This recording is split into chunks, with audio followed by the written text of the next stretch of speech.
Good morning. Welcome, welcome. Today I'll be reading from Mornings with Jesus. And today's scripture is Ephesians 6:19 and 20.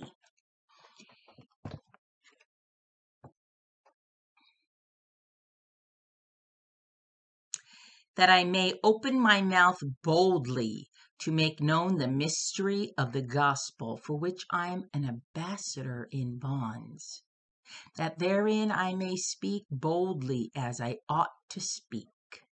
We want to be bold for the Lord. Yes, yes, we do.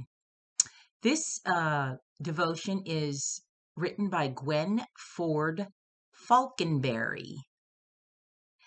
I teach literature at a local university, and one of the poems my class discusses is about a young girl who measures her worth by society's standards. Instead of getting her value from internal or eternal sources, she lets the world's definition of beauty and what a girl should be define her existence. There's a line that has always stuck with me more than the others, which basically says that she went around apologizing all of the time. I've tried to teach my children and myself not to do that. And I've noticed that it is hard, especially for my daughters. I think sometimes we get the idea that girls should be quiet and soft spoken and seen more than they're heard. I also think there's a stereotype of a Christian. We're to be gentle and kind with our words. Our deeds are what's most important. But as today's scripture verse illustrates, we ought to speak boldly. Paul uses the word boldly twice in that small space to get the point across. Bold doesn't have to mean loud, but it does mean fearless. We are to open our mouths boldly without fear to make Jesus known.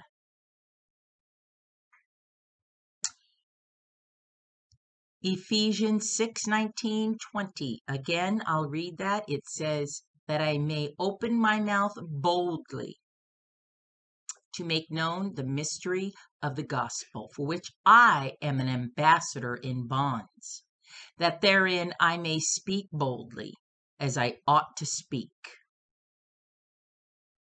Now, here's a faith step that you can do that goes right along with this devotion. Says, think of a specific person who makes you want to shrink back instead of being bold. What would it look like if you made the gospel of Jesus known to that person? Write a journal entry in which you plan how you can approach the subject with boldness the next time you get a chance.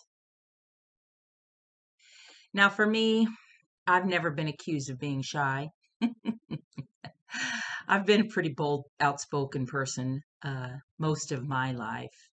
And times that I thought that, okay, well, I probably shouldn't have been so loud or obnoxious or demanding or um, boisterous, because I've learned along the way. I've made a lot of mistakes, right? At 60 years old, you're going to find that you make mistakes when you look back. But one thing I've always been is bold when speaking about the things of God. Irregardless what I've done in my life and how many mistakes I've made, I've never let that stop me. Well, I shouldn't say never. I don't think that I've let that stop me too many times, because I put the focus on Jesus, what he's done. What he has done, not me. Don't look at me, because I will fail you. But Jesus will never fail us. That's why we can be bold and we can be strong in him, because he is everlasting to everlasting, the beginning and the end, and he has never failed us. Have a wonderful day. Bye bye.